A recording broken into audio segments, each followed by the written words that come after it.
Yo lo que le voy a hablar sobre un resumen, lo que es, hay un consenso de pancreatitis que se llama el consenso de Atlanta. Como es una enfermedad que tiene alta mortalidad y tiene mucha frecuencia, entonces han hecho un consenso que se renueva cada cierto tiempo. Entonces, el último Atlanta, bueno, el Atlanta 2012 es el consenso que está vigente, ¿ya? Y pone criterios ya para que ya no sea, ya que todos hablen el mismo idioma, ¿no?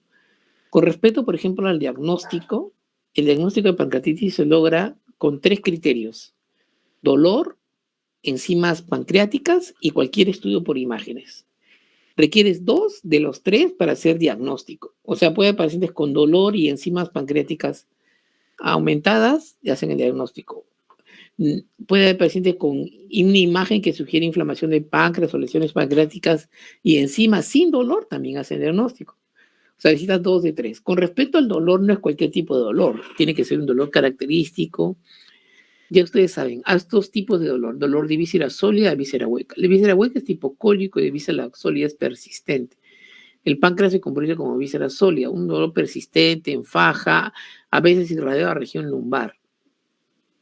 Tiene que ser un dolor, pero con características específicas, ¿no?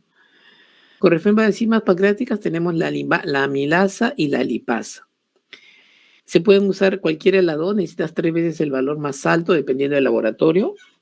Con respecto a la amilasa, es más sensible, pero la lipasa es más específico, ¿ya? La amilasa sale más rápido, pero la lipasa se mantiene por más tiempo.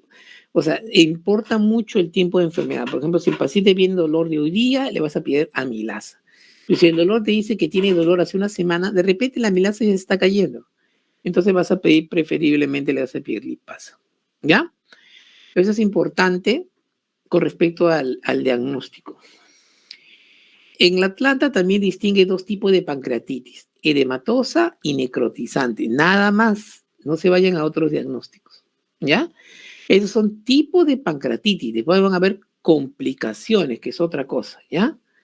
Bueno, y con respecto a la severidad, había un tema, ¿no? Primero decían leve y severa, después leve y severa con rápida recuperación y severa con recuperación sin recuperación. Bueno, ahora lo califican con leve, moderada y severa. Falla de órgano y complicaciones locales, ¿ya? Eso es la clasificación. Ahora, ¿cuáles son las complicaciones locales? Las complicaciones van a ser colección peripancreática aguda, pseudopiste pancreático, colección necrotizante aguda y necrosis encapsulada o amurallada. Esos son los 4 tipos de complicaciones, nada más. Ya no se vayan más allá del tema. Ahora, un paciente puede tener una comorbilidad o otra afección aparte, pero estamos hablando propio o relacionados a la pancreatitis. Atlanta también. Ahora, el punto clave es cómo diferencia uno de otras en severidades, es por la falla de órgano. Y con respecto a falla de órgano, vamos a usar el score de Marshall. Es muy sencillo. Tienes un componente respiratorio, de función renal y cardiovascular. Es sencillo, es rápido. Clasificación 0, 1, 2, 3, 4. Basta que uno tenga valor de 2, ya se define como una falla del órgano. Por ejemplo, el PaFio2, que es la presión arterial de oxígeno sobre la fracción la fracción de inspiración de oxígeno ambiental es 0,21, ¿no? La saturación de oxígeno de más de 60. Esa relación tiene que ser más de 400. Cuando es más de 400 es 0. Pero si esa relación disminuye entre 300 y 400 es 1. Y si es en 200 y 300 es 2.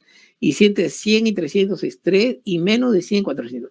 ¿Se dan cuenta? Va de 100 en 100. Es fácil de recordar. Más de 400 normal. 301, 202, 301 y 400 menos de 100. ¿Ya? Si tú tienes un paciente con PaFio2 que llega a 2, ya se define falla respiratoria. ¿Ok? Ahora, estos valores son independientes de cada órgano, ¿eh? La creatinina. La creatinina, si es, la normal es menor de 1, ¿cierto? Si es menor de 1,4, 0.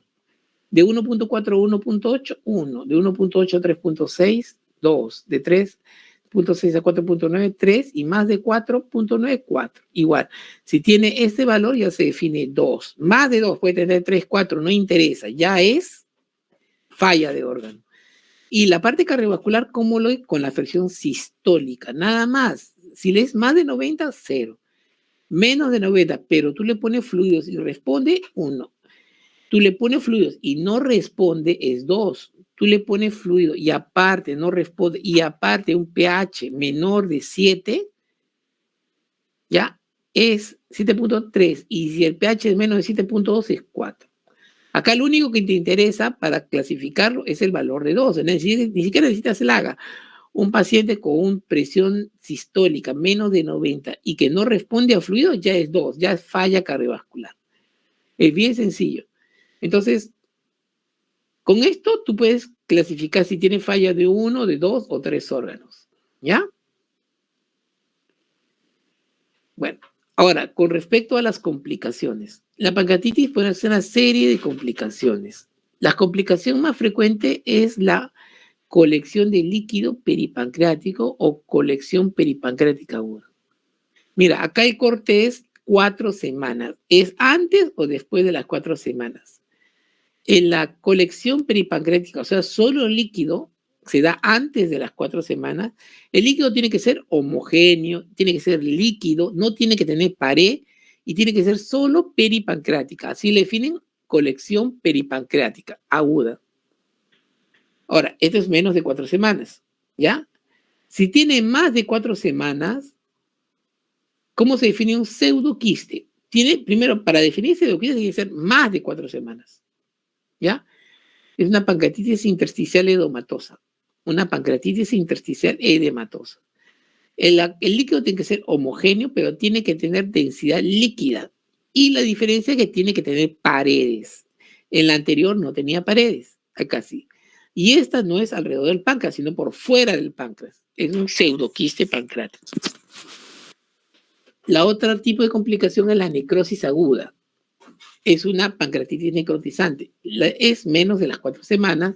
El líquido debe ser heterogéneo, tiene que ser entre líquido y no líquido, de paredes sin paredes definidas, no debe tener pared, y puede ser pancreática o peripancreática. Y la otra es la necrosis amurallada, es más de 4 semanas, heterogéneo, líquido y no líquido, con pared, y es pancreática o peripancreática. ¿Ya? Entonces tienes lesiones líquidas y las tienes heterogéneas, ¿ya? Y con paredes o sin paredes, y lo marcan las 4 semanas. Es lo único que tienen que saber para definir los tipos de complicaciones, ¿ya? Este tipo de complicaciones va a dar diferentes esquemas de tratamiento, ¿ya? Después vamos a conversar. Convención a con otras complicaciones que también nos menciona el Atlanta, por ejemplo, puede haber una obstrucción del tracto de salida gástrico, o sea, la lesión peripancreática puede obstruir el drenaje gástrico por compresión extrínseca, puede una trombosis venosa esplénica por éxtasis venoso. Recuerde que es una enfermedad inflamatoria sistémica y ahí éxtasis venoso puede una trombosis por taloesplénica. Puede haber necrosis del colon por inflamación sistémica y también otras complicaciones más, ¿no? Ahora, define las complicaciones sistémicas con la exacerbación de una comorbilidad. Por ejemplo, un paciente que tiene enfermedad renal crónica se exacerba, una enfermedad pulmonar crónica se exacerba, una enfermedad coronaria se exacerba. ¿Ya? Con respecto a la severidad, porque es importante clasificar severidad. Severidad lo clasificas, ¿por qué? Porque va a definir la mortalidad. Mire, si la pancreatitis es leve, sin falla de órgano, no complicaciones locales ni sistémicas, la mortalidad general es del 1 al 3%. En estadísticas en Chile 0.3 y en China 0%. Cuando hay pancreatitis moderada con fallo de órgano menos de 48 horas, la mortalidad general es 2%, estadísticas en Chile 3.1 y en China 0%. Cuando la pancreatitis es severa, definido con la falla de órgano persistente, si hay un órgano afectado o múltiples, ¿no? la mortalidad general es 18% y si hay varios órganos, 46%. Acá lo diferencia que un órgano, 2 órganos y 3 órganos, mientras más órganos afectados, más porcentaje de mortalidad. Estadísticas en Chile, 14%, en China, 8.5%. Ahora, lo primero que, cuando tú dices pancreatitis aguda leve, sin lesiones, sin daño sistémico, sin falla de órgano. Moderada es cuando falla de órgano, pero si ese falla de órgano recupera antes de las 48 horas, es transitoria, es moderada. Pero si ese fallo de órgano persiste más de 48, es severa. Entonces, antes de las 48 con fallo de órgano, tú no sabes si va a ser moderada o severa. Bueno, hay un montón de sistemas predictores, clasificación de predictores para ver si el paciente se va a poner severa o va a ser leve. Rango, Glasgow, Apache, VISA, MOBS, JAPS, un montón de clasificaciones. El problema es que ninguno ha demostrado la eficacia. No tiene tantos predictores positivos ni negativos. Realmente es una gran decepción todo este sistema de clasificación. Pero, ya, tenemos esquemas clásicos como el Ransom, que es muy, muy antiguo, desde el 74, y califica a los pacientes al ingreso y a las 48 horas. ¿Ya? Al ingreso, ven estos criterios, la edad mayor de 55, leucocitosis mayor de 6.000, glucosa mayor de 200, deshidrogenasa láctica más de 300, y lo evalúas después a las 48 horas. Entonces tenías con 3 o más criterios, te decían que era severo, pero tenías que esperar 48 horas para definir si el paciente iba a ir mal o bien. Entonces no te ayudaba mucho, porque recuerda que en 48 horas se define si es leve o severa. Otro vector de Glasgow, el Glasgow se clasificaba en menos de 48 horas, pero tenía muchos criterios, ¿ya? Era muy engorroso evaluar, tomaba mucho tiempo. Después tenemos el Apache, que generalmente lo usan en la UCI, que ven varios ítems, temperatura, frecuencia respiratoria, cardíaca, presión parcial de CO2, pH, electrolitos, sodio, potasio, creatinina, hematocrito, leucocitos, y clasificadas una cuadro grande, engorroso. Decía más de 8, severa, menos de 8, leve. Después trataron de buscar algunas formas de clasificación como el BISAP. Y el BISAP significa clasificación de pancreatitis al lado de la cama del paciente, ¿no? Él se evalúa en las primeras 24 horas, es muy agudo, y los puntos son bien fáciles. La urea, el estado del sensorio, que tiene CIRS, mayor de 60 años, y drenaje pleural. No interesa el valor, cualquiera de estos te clasifica. Y si tenías visa más de 3, era severa. Acá hay más de 3 o menos de 3. O sea, si el paciente lo veas con trastorno sensorio, depresivo, ansiedad, ya tienes un punto. Si tienes CIRS, o sea, taquicardia, leucocitosis, alteración, fiebre, leucocitosis, leucopenia, fiebre o hipotermia, todo te clasifica como CIRS. Si tiene CIRS es un punto. Si el paciente de más de 60 años es otro punto. Le tomas una placa y le ves derrame, no interesa la intensidad, te das un punto. La cosa es que te evalúa entre más de 3 o menos de 3. Y acá hay un sistema de clasificación que es muy interesante que se llama el HAPS. Este esquema de clasificación no te ve si son severos, sino te ve del otro lado, te ve quiénes no son severos. ¿Para qué sirve esto? Si tienes un HAPS de 0, muy probablemente este paciente no se vaya a morir. No te dice que es viéndolo desde el otro lado, ¿ya? Entonces, los criterios también son sencillos. Al ingreso, que no haya peritonismo, que la creatinina sea menor de 2 y que el hematocrito en varones sea menor de 43 y en mujeres menor de 39. Si tú tienes los 3 puntos, tienes un HAPS positivo, ese paciente no se va a morir. Entonces, te podría permitir incluso mandar a la casa al paciente, ¿no? Pero no te dice que si ese paciente, si tiene 1 o 2, si tiene 1 o 2, ya no te dice que no va a ir bien. Este es un predictor negativo. Bueno, ese es con respecto al diagnóstico. Ahora, Ahora, con respecto al manejo, frente a la, al diagnóstico de pancreatitis aguda, ya tiene yo clasificado, diagnosticado, tienen que manejarlo. Se basa en un trípode: hidratación, reposo gástrico y analgesia. Eso es lo que se tiene que hacer con un paciente. Tienes que hidratarlo adecuadamente, tienes que dejarlo en reposo lo mínimo necesario y tienes que darle analgesia, nada más. Y la enfermedad va a evolucionar naturalmente. Con respecto a los fluidos, se usan cristaloides, o sea, cloruro de sodio. La rehidratación enérgica tiene que ser solo en las primeras 72 horas, o sea, los primeros días.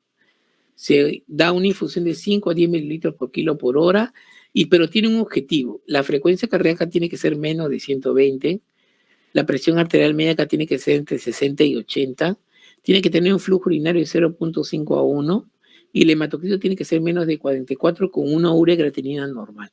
Ese es el objetivo. Porque antes nos decían, hidrátalos hasta que reviente, ¿no? Pero hay pacientes que tienen comorbilidades que no aceptan grandes volúmenes. Porque hay pacientes con insuficiencia renal, insuficiencia cardíaca, no le puedes poner 2, 3, 4, 5 litros. Tú tienes que darle hasta que se cumplan esos objetivos, que la frecuencia cardíaca menos sea 120, la presión arterial media tiene que estar en 65, 85, que orine, que el hematocrito sea menor de 44 y la ureacritinina normal. Ahora, estos varones no son muy exigentes, ¿sabes? Porque 120 no es, o sea, no ni siquiera te dice menos de 100, 120 nada más. Otro tema importante y que ha traído controversia es antibióticos. ¿Cuándo se usa? Se usa antibióticos solo cuando es necesario. No existe el antibiótico profiláctico, eso no existe. Si tienes una sospecha de infección, una colección infectada o una infección, tienes que dar antibióticos, ¿ya? Toma la muestra, pero no espera resultados, solo toma la muestra para cultivo y inicias antibiótico.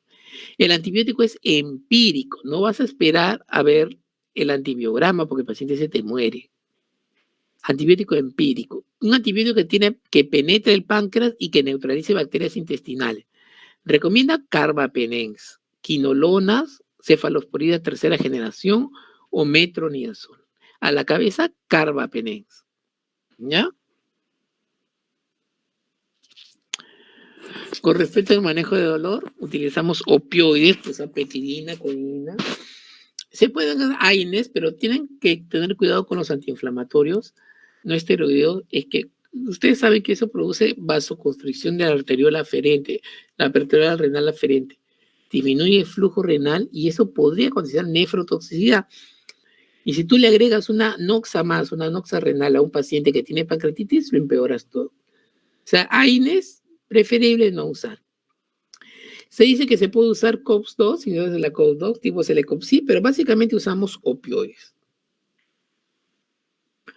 Con respecto a la nutrición se tiene que instalar lo antes posible. Ni bien el paciente tolera, se le da de comer.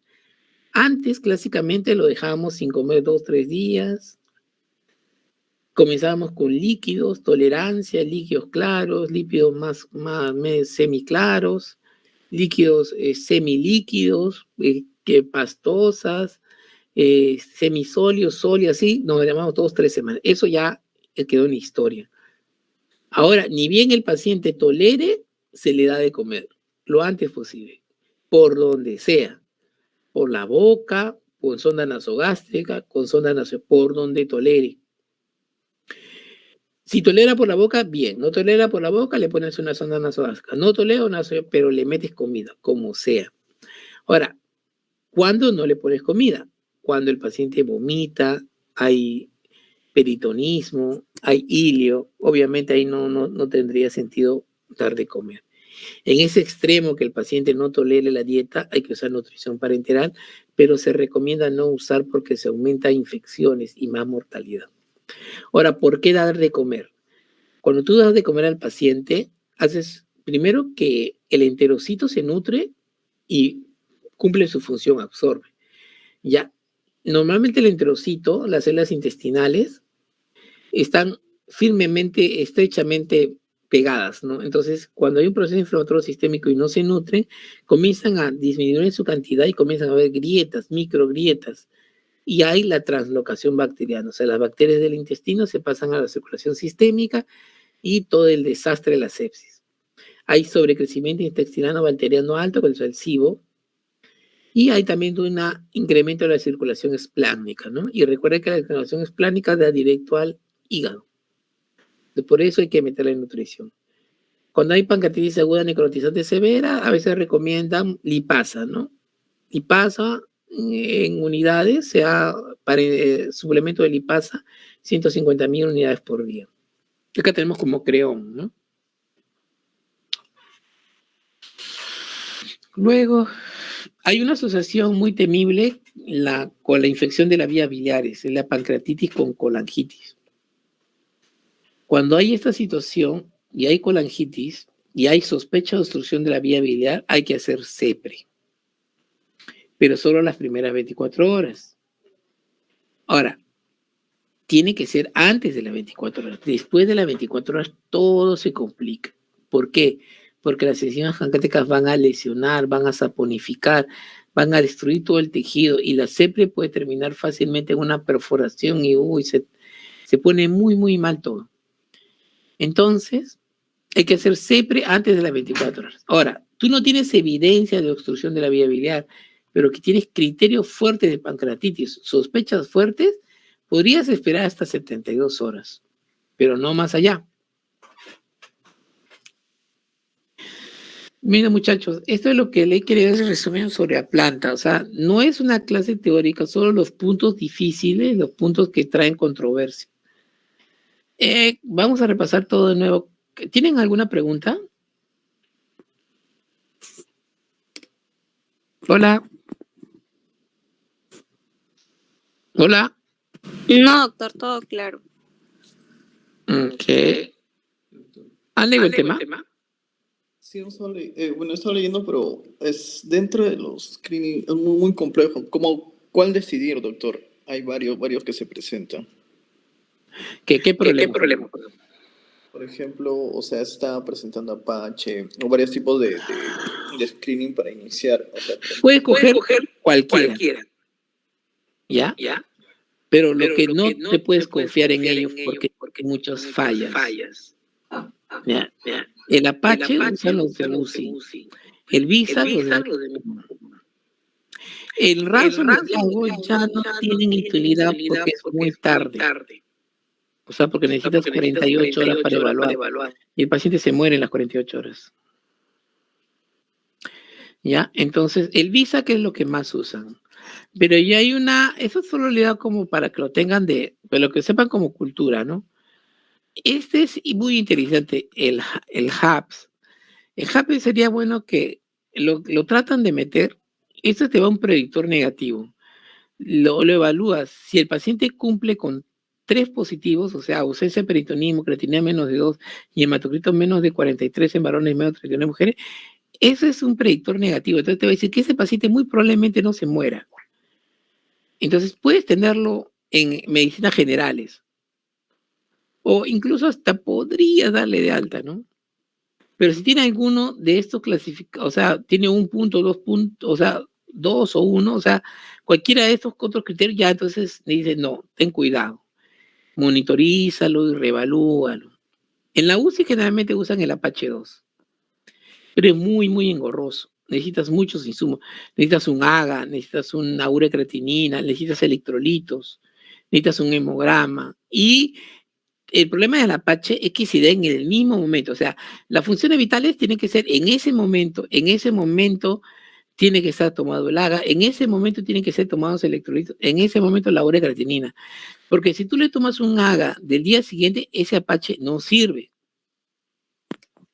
¿Ya? Es el problema del Apache. El Apache tiene que hacer todos los exámenes en ese momento. ¿Alguna otra pregunta?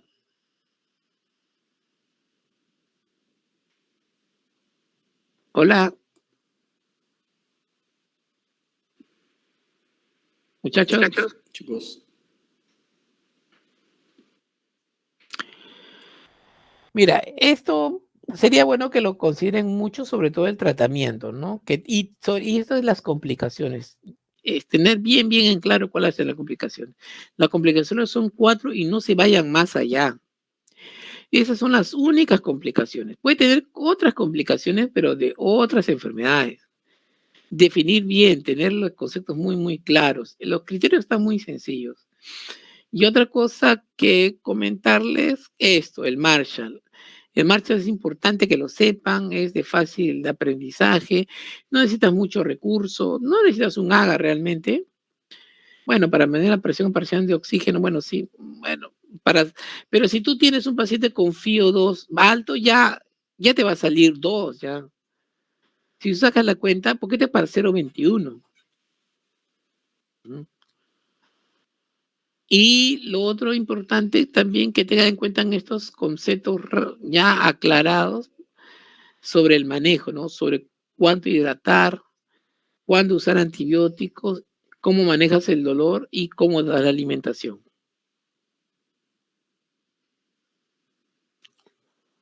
¿Alguna pregunta? Claro, doctor. Ahora sí, claro. Mejor. Ya.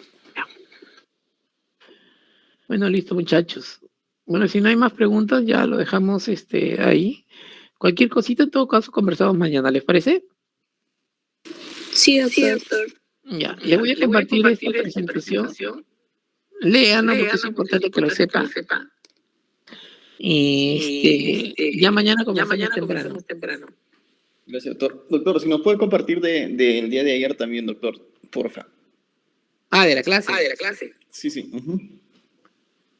De Lo que hemos tenido en la tarde, a las 6.